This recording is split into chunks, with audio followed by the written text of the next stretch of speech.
Well,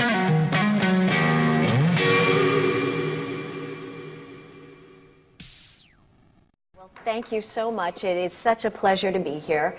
And I think I have one of the best jobs in government because I look after the entertainment industry for the city of New York. And there are about 100,000 New Yorkers that work in film and television. Another 40 or 50,000 people work in theater. And it's a roughly $5 billion a year industry for the city of New York. And there are something like 4,000 ancillary businesses that also benefit from film and television production in the city. It's been challenged through the years. It's certainly a cyclical business, and when the Bloomberg administration started in 2002, a lot of people were faking New York in Canada because Canada offered very attractive tax incentives and the currency fluctuations worked to their advantage as well. And we had a lot of projects that were faking New York in other parts of the world. And that's why we created the Made in New York logo, which you can see over there, which is part of our branding initiative. But it's also to show great pride for the projects that are really made here. And all of the shows, and certainly the ones represented here tonight, are made in New York. And there are just thousands of people that work in this industry that really have an amazing opportunity to be creative and very successful in our city. The benefits of film and television production are not only employing the people in New York, but it's advertising we can't buy.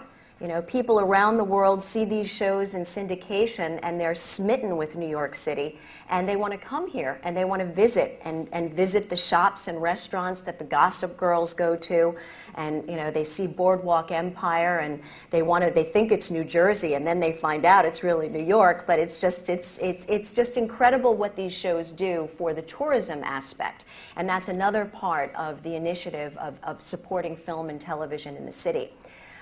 We have 23 primetime shows that are in production in New York City right now, which is a record. And we've got more coming. And we're so proud of the shows that are represented here tonight. I think it was Dick Wolf who had said many, many years ago that the city of New York is a character in the series. And I think it's so true for each of the productions that are here tonight. And, New York is a living set. And approaching shooting on these various locations, working with the communities. How do you juggle that? You want to be out there, and as you said, you're arriving on a location. You want to have all of the conveniences at your fingertip. What are some of the things that, it's a busy city. It's a community where people are living and working. So how do you strike that balance on a day in, day out basis with the production crews to kind of work alongside a city of 8.5 million people with a lot of traffic? Well, it's actually a lot easier than you would think, and a lot of directors that come from LA or filmmakers are sort of frightened by the prospect simply because it is such a busy city and so congested that they think it's going to be impossible. And really, with the mayor's office and with it being a film-friendly city, with the exception of what's called a hotspot, where there have been too many companies filming within a finite period of time, the community is usually welcoming. We post the streets that we're going to be there ahead of time. We make sure that all of our set PAs are courteous and deal with the public and don't disrupt anything more than what we have to. We try to be very quiet if we're working at night and make sure that we're not, to the extent we can, put any lights in any of the windows, or if something is unusual, we may actually relocate someone in an apartment to a hotel so that they're not inconvenienced. And there's always someone who's going to be unhappy, and there'll always be someone on the street that might be angry that they can't pass exactly when they want to pass. Mm-hmm. But for the most part, I think the city sort of welcomes, filming and filmmakers and just goes on with their life as they do with any other Most thing. New Yorkers just want to know what's going on. Yeah. They'll see it, and now I think they're getting a little bit more used to it because they're seeing all of these big Haddad trucks that are, populating the city, and we post signs. We have a document that's called Keys to the City that we require all productions to sign for before we give them their permits, and these are friendly reminders of what productions should be doing before, during, and after the production. And then on to represent the industry, our office will go out and meet with the community boards, we'll meet with the business improvement districts. And we find that most of the time, people just want to know what's going on. Parking is paramount in New York, and you're never going to always make everyone happy with that. Law and Order, is known for going to multiple locations in one day, and we always used to point to them as a model because they're moving around the city at a rapid clip. Can you talk a little bit about that? I mean, an average production day. I mean, how many days are you on location versus in a stage? Well, a typical show, virtually every show was shot in 8 days, the shooting schedule. And as I said earlier, it was a little give and take about how much law and how much order, but on the order side, because everybody has it backwards, the order side being the prosecution half of the show.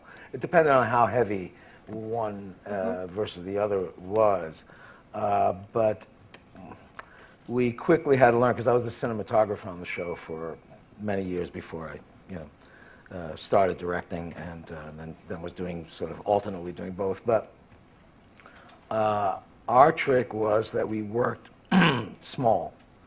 We did not have a huge footprint. We did not have gigantic trucks. We had big trucks, but you can see a bigger production sometimes when you said about the Haddad trucks. I mean, we tried not to take up too much space because there were always concerns about the communities we were in. We shot in the Upper West Side quite a lot, as I recall. I think because the producers used to live there, but anyway. And also it aided us because we could get in and out of places quickly without moving 1,000 huge vehicles. Our grip truck was, occasionally when an LA director would show up, they'd look at the grip truck and say, "That's the whole grip truck?" I say, "Yeah. Everything we need is in that truck." Parking, we neglected the parking people because without them, you can't even begin your day. And we had, at least on that show, and I've found on other shows I've done over the years, that they're just remarkable. They post the signs, as Meryl said. You get there in the morning, there's space for the trucks. They plow the snow if the snow needed. Well, we shot through every kind of weather. And then, as you said, Catherine, oftentimes we'd have to move in the middle of the day, and rarely tried to move more than once, but sometimes we had to. We'd move twice in one day. And as Amy and Meryl certainly know, that's a big deal. And what about the talent on screen? Especially with Broadway here and live theater, there's so much to draw from. I mean, you go to see a Broadway show, you look in Playbill, everybody's worked on Law and Order, now The Good Wife and Boardwalk Empire. It's such an amazing place, so many opportunities now for actors. And so in turn, when you're casting or looking for that talent, you've got a lot to choose from because people are drawn to this city.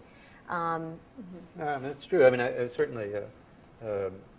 I've shot in both in L.A. and I guess you have too, in L.A. and New York, and I guess we all work there. And I just find, without insulting L.A., I just find a deeper pool of more interesting actors here. I mean, when you really want to find real-looking characters, when you're in L.A., it's a challenge, because everybody has made every effort not to look different. That's absolutely true. Absolutely true. So it's really, and I've been out there just trying to find a character and just been frustrated about it. If I wanted a surfer, I could find it, but I always struggled with that when I'm in LA, and I do find that the talent pool here is just enormous. Better trained. Better trained, absolutely better trained. I think it's because of the theater. I think I agree. You might agree, because I think New York is the theater capital of the U.S. Have any of you worked in theater? Never. I'm too frightened to work. A little bit. Yeah? Actually, I need to do it over. Yeah, a little bit. Off of Broadway and stuff. Looking at working on a TV series versus working on a feature film, very different approach. we're becoming a TV town, it seems, and we like that because it provides steady work. I mean, if you look at the original Law and Order, it was on the air for 20 years, employing so many people with steady employment. I mean, talk about economic development. I mean, it was a model.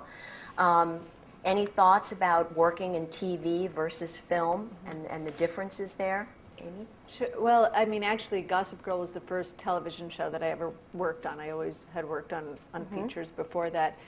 And I had no intention of making that transition. It just kind of came along, and I thought, this is interesting. Let's see what happens, and didn't imagine that 5 years later I would still be doing this show. But I really love the process of television. I love the involvement you have with the characters in the story and the evolution, and as a producer you have a really stronger voice than you usually do in a feature situation. I love the pace of it, where you make decisions and things happen and the product is completed and it's on the television. I mean, I love that, because I worked in the world of independent films, and many of them never saw the light of day. So that's very satisfying. Like, there's just a completeness to the process that I find very satisfying. I do believe you sacrifice creatively somewhat. You can't approach the material the same way. You can't approach the way that you shoot things the same way. I mean, there's definitely a way to get television done within the parameters of your schedule and budget that is not what you would do in a feature. Just as an example, we'll shoot 6 or 7 pages a day, and on a feature you'll shoot 2 to 3 pages a day. So that's a big difference. An ideal world is being able to go back and forth between the two, and really use both sets of skills in the other setting, because they can really benefit each other. Like, being informed in both ways can really help you be both a better television and film producer, I think.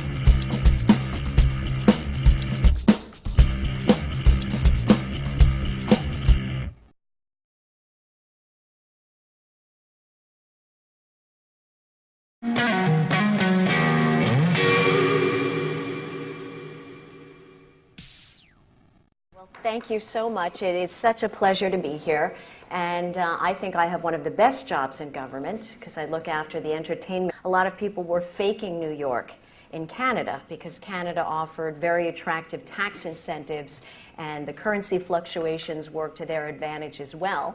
And we had a lot of projects that were faking New York in other parts of the world. And that's why we have an industry for the city of New York.